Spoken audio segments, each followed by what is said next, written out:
That Central Oregon is God's country, therefore the best is strictly the same.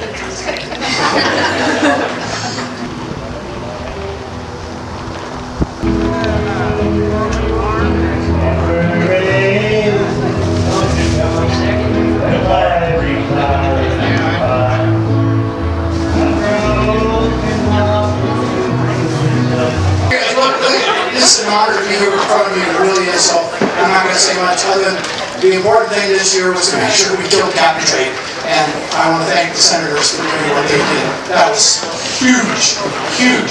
The chances, the things that they had to do, the sacrifices they made, that was huge. And I want to thank the senators for doing that, stopping cap and trade. Will it be back in 2020? I don't know. But you know what? You can make the difference. Make sure you vote. Make sure you register your friends, your neighbors, and everybody to vote. And let's change the numbers in Oregon. With Zoetis and Central Oregon Ranch Supplies logo, and we're going to let you decide if you want one shot or two. That is a little spin-off of our product, one shot, best pneumonia protection you can buy. So come on over to the Zoetis booth. We're looking forward to seeing you. Okay, shrimp boil and cocktails at Zoetis. Then we're coming to Bowringer Ingelheim. Shane, you want to explain what you have here at the Bowringer Ingelheim booth? Come by and see us. We've got true German beer, a really nice beer stein to go with it, brats, and about 6:30 and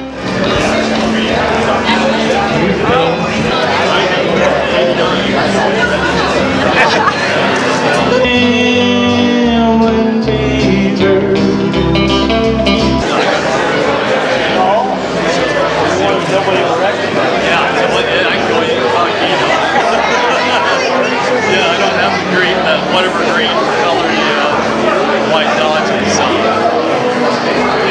And also, by the way, I see the Future Farmers of America here. I'm very happy to see them, and it's great to see young people here.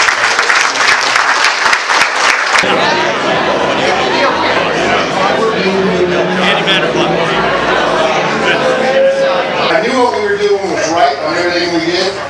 In the House, when the cap and trade bill went through, we had a 7-hour debate. We talked about it for 7 hours. And we, unfortunately, weren't successful when we went to the Senate, but thanks to our great senators, it died in the Senate. There's a lot of bills, there's a lot of efforts from our colleagues in Western Oregon to impact the way of life we have in Eastern Oregon. They have no clue about how great our life is in Eastern Oregon. So I spend most of my time trying to explain the impacts and decisions they try to make on our way of life. There ain't no kind of cure my disease. Father in heaven, thank you so much for this beautiful place that we call Oregon, and this beautiful place where we're located right now in Powell Butte. Thank you for the wonderful people who prepared the food for us tonight. I better go ahead and figure out. I think I'm bought 2 cans of cottage flavor. Got Travis being a runner over there. Oh And there's thousands of bills that move forward.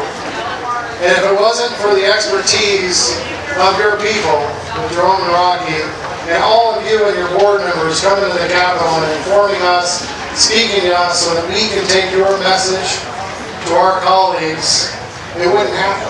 And we wouldn't have the ability to stop bad legislation and pass good legislation on your behalf.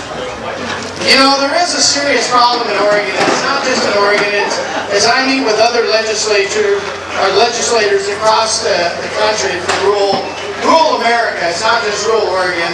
In America, we do have a urban-rural divide. And, you know, I've always tried to work really hard to try to be the voice of rural Oregon and try to talk to my colleagues from the cities and try to explain to them the problems and the challenges that we have. And it's amazing, even though we take them on tours, we take them to the forest and everything, they struggle with understanding our world. Timber Unity is not just timber folks.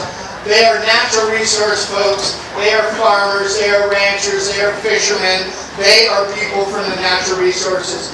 They just grew overnight. It was a phenomenon that I couldn't ever have imagined when it happened. It started with a group of loggers in my office, and they said, we got to do something. We can't have more taxes on diesel. We can't have to buy new trucks. We can't afford it. It'll break us. We can't afford to do these things that the Democrats in Oregon are proposing to do. They go, what can we do? I said, look, 7 years ago, I was one of you. I put rigged pants and boots on and went to work just like you. I decided to get involved. Now it's time for you to get involved. And they said, okay, we'll get involved. What do you want? I said, bring me 1,000 log trucks. Well, they didn't get it. They didn't get 1,000, but they got 500. That was pretty good.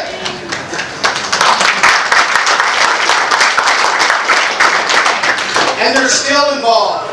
They're at 64,000 members. They're very engaged, and they are very involved. And they're out there getting people signed up to vote. Oregon is not just run by the progressive left. Oregon is a 50-50 state. Some old highland folk, restless rambling fever in my soul.